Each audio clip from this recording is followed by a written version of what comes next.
बालगोबिंद भगत।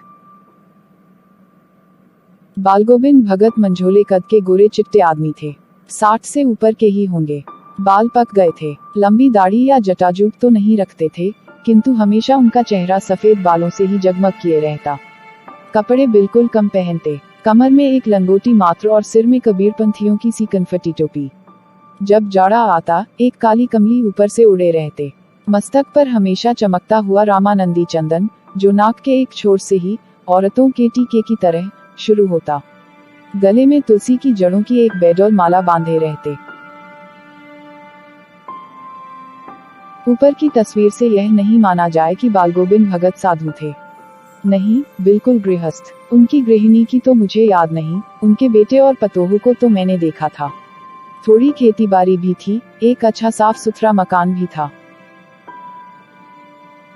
किंतु खेतीबाड़ी करते, परिवार रखते भी बालगोबिंद भगत साधु थे। साधु की सब परिभाषाओं में खरे उतरने वाले। कबीर को साहब मानते थे, उन्हीं के गीतों को गाते, उन्हीं के आदेशों पर चलते। कभी झूठ नहीं बोलते, खरा व्यवहार रखते। किसी से भी दो टूक बात करने में संकोच नहीं करते, न किसी से खामखा झगड़ा मोल लेते। किसी की चीज नहीं छूते, न बिना पूछे व्यवहार में लाते।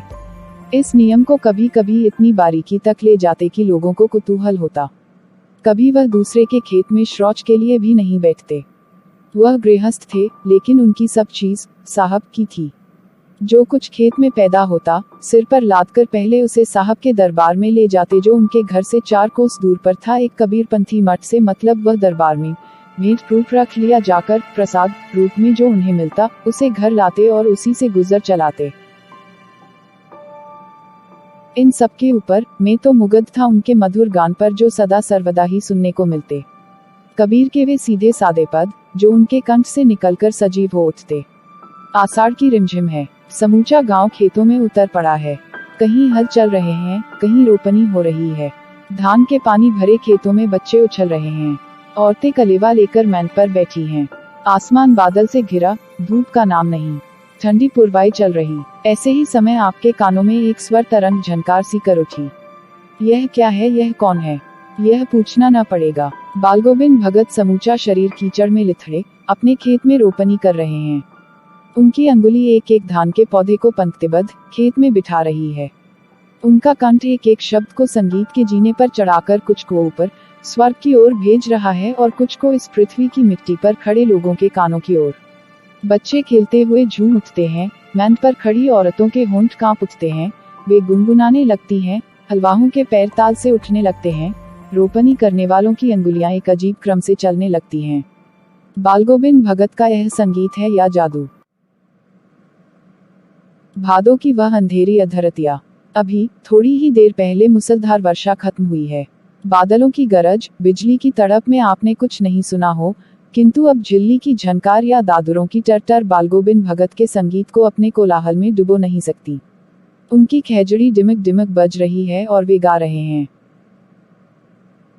गोदी में पियवा, चमक उठे सखिया, चिहुक उठे ना। हाँ, पिया तो गोद में ही है, किंतु वह समझती है, वह अकेली है। चमक उठती है, चिहुक उठती है।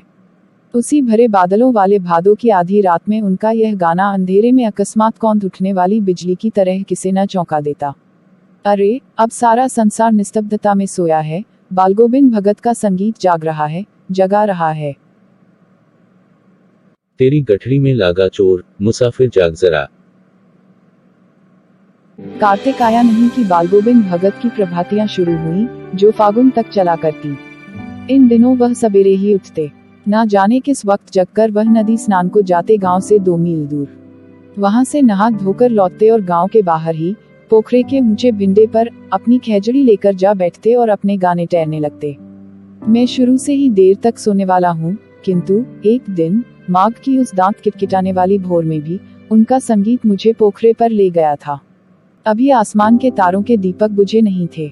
हाँ, पूरब में लोही लग गई थी, जिसकी लालिमा को शुक्र तारा और बढ़ा रहा था। खेत, बगीचा, घर सब पर कुहासा छा रहा था। सारा वातावरण अजीब रहस्य से आवृत मालूम पड़ता था। उस रहस्यमय वातावरण में एक कुश की चटाई पर पूरब मुंह काली कमली उड़े बालगोबिंद भगत अपनी खंजड़ी लिए बैठे थे। उनके मुंह से शब्दों का तांता लगा था, उनकी अंगुलियां खैजड़ी पर लगातार चल रही थीं। गाते गाते इतने मस्त हो जाते, इतने सुरूर में आते, उत्तेजित हो उठते कि मालूम होता अब खड़े हो जाएंगे। कमली तो बार बार सिर से नीचे सरक जाती। मैं जाड़े से कपकपा रहा था, किंतु तारे की छांव में भी उनके मस्तक के श्रमबिंदु जब तब चमक ही पड़ते। गर्मियों में उनकी संझा कितनी उमस भरी शाम को न शीतल करती। अपने घर के आंगन में आसन जमा बैठते। गांव के उनके कुछ प्रेमी भी जुट जाते। खैजड़ियों और करतालों की भरमार हो जाती।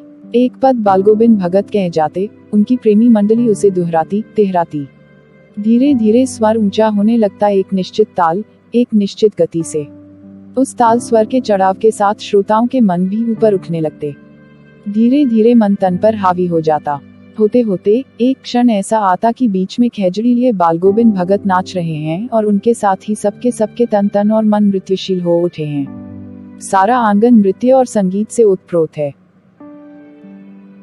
बालगोविंद भगत की संगीत साधना का चरम उत्कर्ष उस दिन देखा गया जिस दिन उनका बेटा मरा।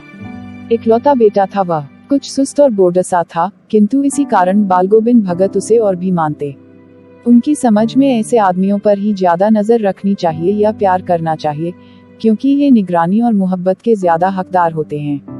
बड़ी साध से उसकी शादी कराई थी। पतोहू बड़ी ही सुभग और सुशील मिली थी। घर की पूरी प्रबंधिका बनकर भगत को बहुत कुछ दुनियादारी से निवृत्त कर दिया था उसने। उनका बेटा बीमार है, इसकी खबर रखने की लोगों को कहाँ फुर्सत। किंतु मौत तो अपनी ओर सबका ध्यान खींचकर ही रहती है। हमने सुना बालगोविंद भगत का बेटा मर गया। कुतूहलवश उनके घर गया,